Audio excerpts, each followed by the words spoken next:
முதல் வாசகம். நான் உங்களுக்கு கட்டளையிட்டு சொல்பவற்றோடு எதையும் சேர்க்க வேண்டாம். இணைச்சட்ட நூலிலிருந்து வாசகம். அதிகாரம் 4, இறைவசனங்கள் 1 முதல் 2 முடிய மற்றும் 6 முதல் 8 முடிய. இஸ்ரேலரே, கேளுங்கள். நான் உங்களுக்கு கற்றுத்தரும் நியமங்கள் முறைமைகளின்படி ஒழுகுங்கள். அதனால் நீங்கள் வாழ்ந்து உங்கள் மூதாதையரின் கடவுளாகிய ஆண்டவர் உங்களுக்கு கொடுக்கும் நாட்டுக்குச் சென்று அதை உரிமையாக்குவீர்கள்.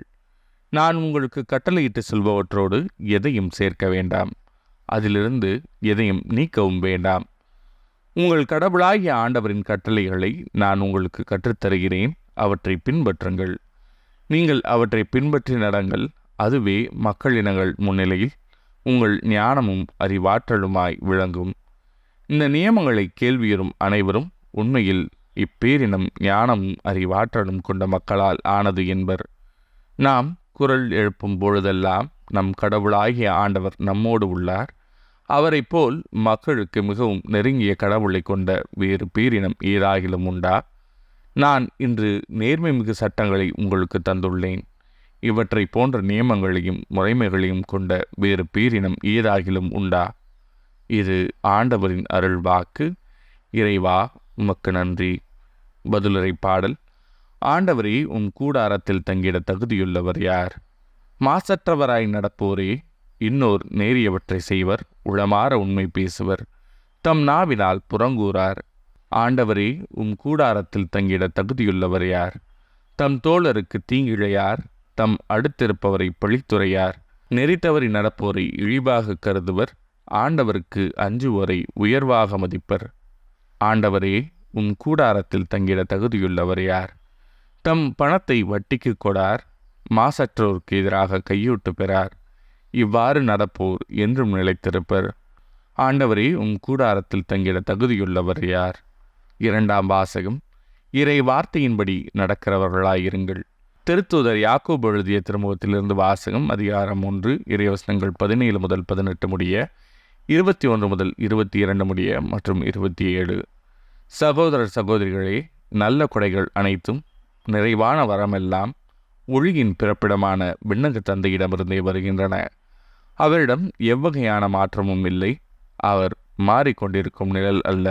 தம் படைப்புகளுள் நாம் முதற்கனிகளாகும்படி உண்மையை அறிவிக்கும் வார்த்தையால் நம்மை ஈன்றெடுக்க அவர் விரும்பினார். உங்கள் உள்ளத்தில் ஊன்றப்பட்ட வார்த்தையை பணிவோடு ஏற்றுக்கொள்ளுங்கள், அதுவே உங்களை மீட்க வல்லது. இறை வார்த்தையை கேட்கிறவர்களாக மட்டும் இருந்து உங்களை ஏமாற்றிக் கொள்ள வேண்டாம், அதன்படி நடக்கிறவர்களாயும் இருங்கள். தந்தையாம் கடவுளின் பார்வையில் தூய்மையானதும் மாசற்றதுமான சமய வாழ்வு எதுவெனில், துன்புறும் அனாதைகளையும் கைம்பெண்களையும் கவனித்தலும் உலகத்தால் கரைப்படாதபடி தம்மை காத்து கொள்வதுமாகும். இது ஆண்டவரின் அருள் வாக்கு. இறைவா, உமக்கு நன்றி. நற்செய்தி வாசகம்.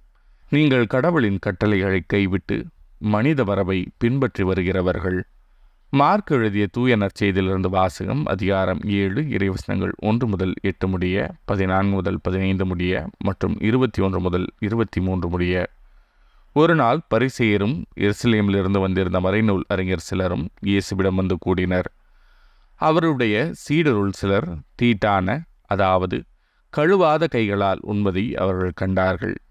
பரிசேயரும் ஏன் யூதர் அனைவருமே தம் மூதாதையர் மரபை பின்பற்றி கைகளை முறைப்படி கழுவாமல் உண்பதில்லை. சந்தையிலிருந்து வாங்கியவற்றை கழுவிய பின்னரே உண்பர்.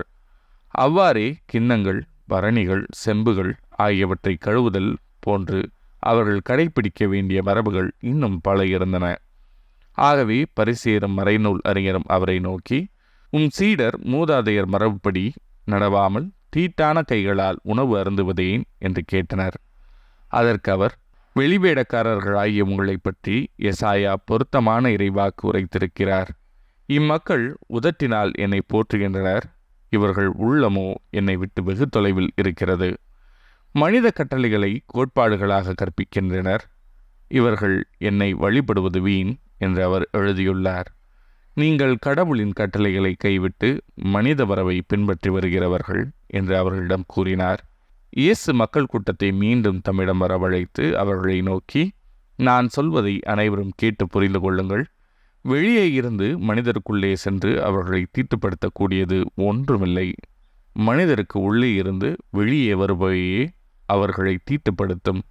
ஏனெனில் மனித உள்ளத்திலிருந்தே பரத்தமை, களவு, கொலை, விபச்சாரம், பேராசை, தீச்செயல், வஞ்சகம், காமவெறி, பொறாமை, பழிப்புரை, செருக்கு, மதிகேடு ஆகியவற்றை செய்ய தோன்றும் தீய எண்ணங்கள் வெளிவருகின்றன. தீயவனவாகிய இவை அனைத்தும் உள்ளத்திலிருந்து வந்து மனிதரை தீட்டுப்படுத்துகின்றன என்றார். இது ஆண்டவரின் அருள்வாக்கு. கிறிஸ்துவே உமக்கு புகழ்.